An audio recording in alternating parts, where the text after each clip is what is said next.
Hello, na bon chawin ni la pha tuni zan phana hi unboxing khada na veotin na unboxing hi pha so pi kan bol ta po in an la tuni zan phana hi bol thei ki din kaumin hi chi chu all ola ana ve khomotena dili akuna u vesi akuna hungi thot hin na chỉ amanong atamin ahi wangin apon hoi the aban nei chan na vel na mas pe na hi chi he ahoi dan chu langin ga koi do te pana hi chi he black color chi ke ya ding he na ikya thing le bo hoi na chu hin tin mana hi bang khan kin chang e hoi chapang the jing ahung nunga til ho bana hi chi tops hi ki ating le bona ahoi na hung do ji chi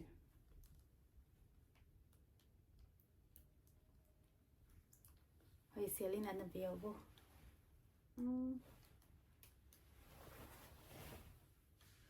bana hi vai pay bun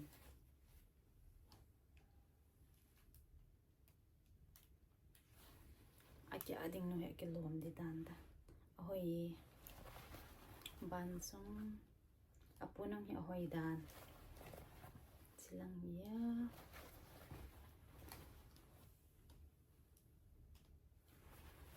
lang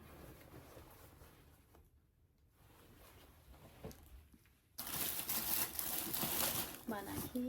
chi aki ading no hi mingo hi kin na song ahoi ahoi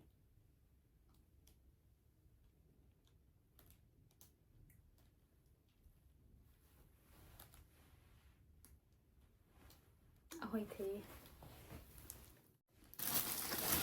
bana hi san ong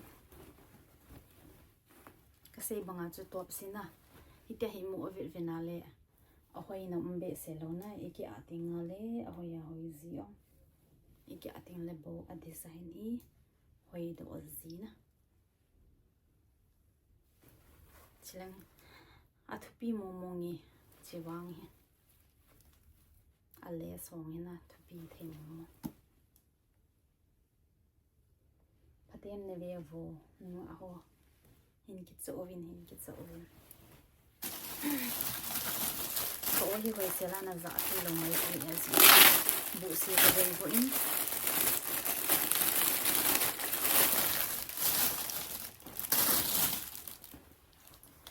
wow chong channel kini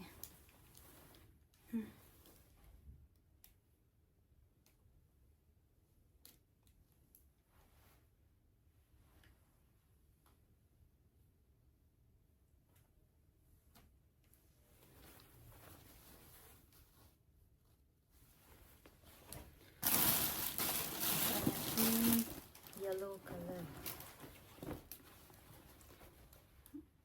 ahoi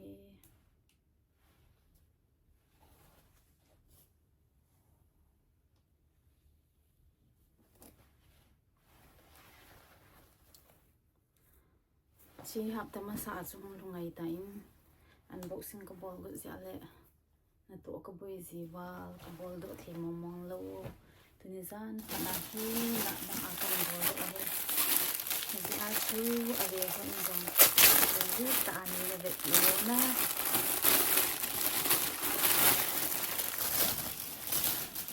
chong sa na momong ni wow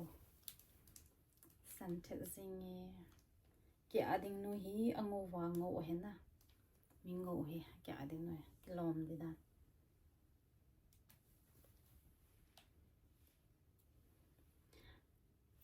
sapang the aban ko apun hi Numei Singapore ki ading na abot the ne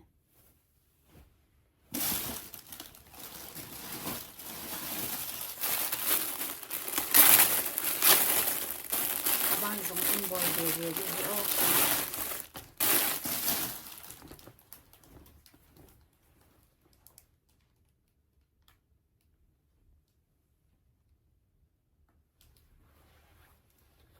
ban hiểm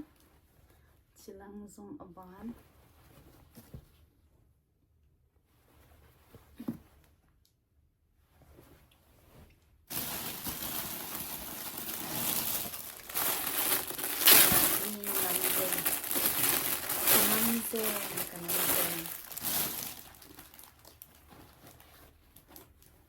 anale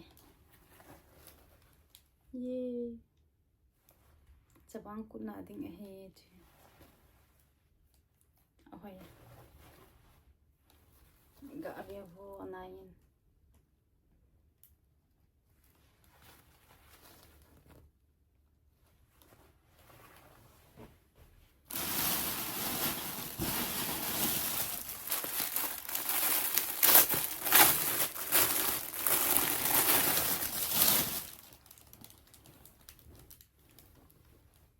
wo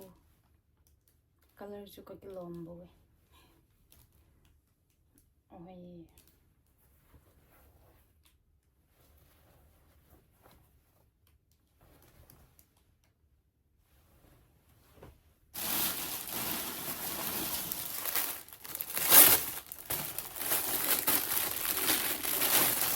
green color na guys chibevo hoidan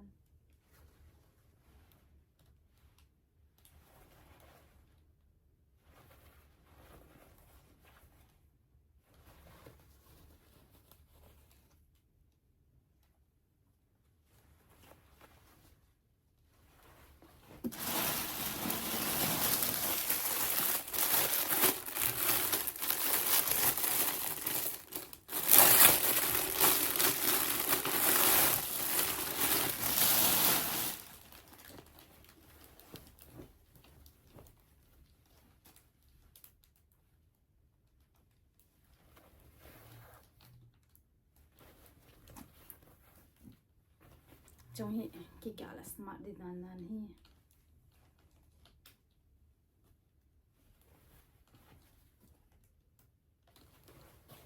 ahoy thei thei zai bot bot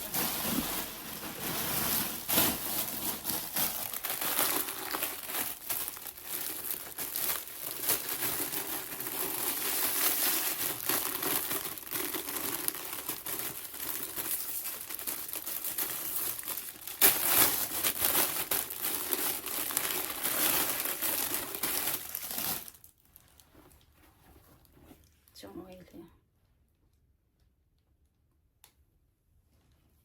miao ho adan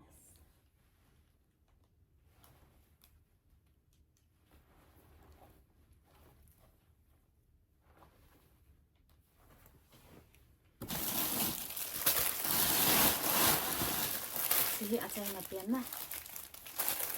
sai na pian hata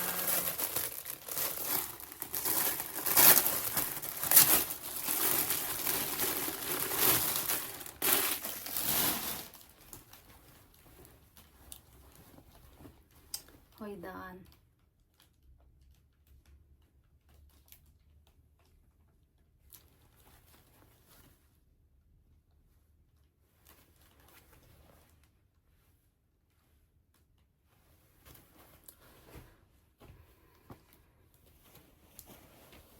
zat hi e tamdan